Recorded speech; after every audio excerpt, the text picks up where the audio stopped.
5 seconds. Friends, for 7 days we have been in this pleasant city.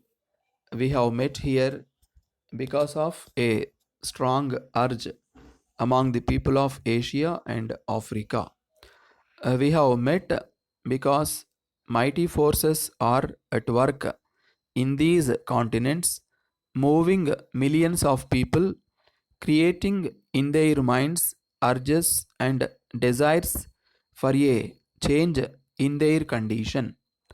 So we met, and what have we achieved? Well, you have seen the draft statement which has been read to you. I think it represents a considerable achievement, but I should like to draw your attention even more to the importance of the fact that we have met together, seen and made friends with one another, and argued with one another to find a solution for our common problems. My friend referred to our diversities of opinion as differences, and we argued with one another these 7 days because we wanted to arrive at a common opinion and common outlook.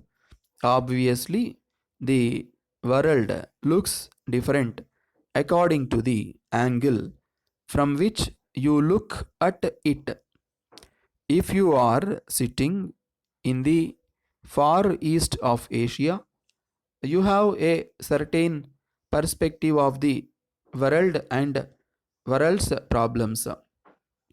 If you are sitting in the far west of Asia, you have a different perspective.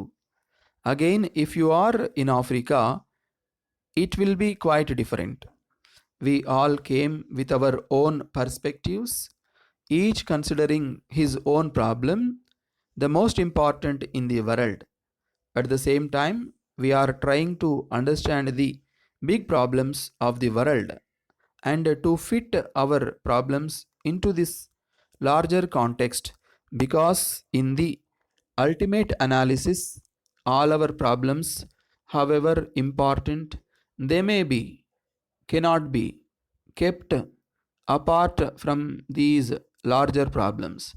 Thus, how can we solve our problems if peace itself is in danger? So, our primary consideration is peace. All of us are eager to advance our countries peacefully. We have been backward, we have been left behind in the race, and now we have a chance again to make good. We have to make good rapidly because of the compulsion of events. If we do not make good now, we shall fade away, not to rise again for a long time to come. We are determined not to fail. We are determined to make good. We are determined not to be dominated in any way by any other country or continent. We are determined to bring happiness and prosperity to our people and to discard the age old shackles that have tied us not only politically but economically. No doubt there were differences in our discussions, and great criticism was leveled at certain resolutions. We had to meet such criticism because we wanted to achieve a common goal, but it is not resolutions that will solve the problems that face us today.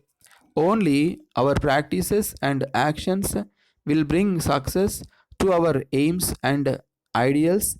It is only then that we can make good what we lost in the past. We have to take a realistic view. Letter number 70, dated 28th March 1972, from the business manager, Messrs. John and John Private Limited, 24 Broadway, Calcutta, addressed to Mr. K.R. Thomas, engineering contractor, Big Bazaar Road, Lucknow. Dear Sir, we understand from your letter of the 26th October that you would visit us not later than Wednesday of this week.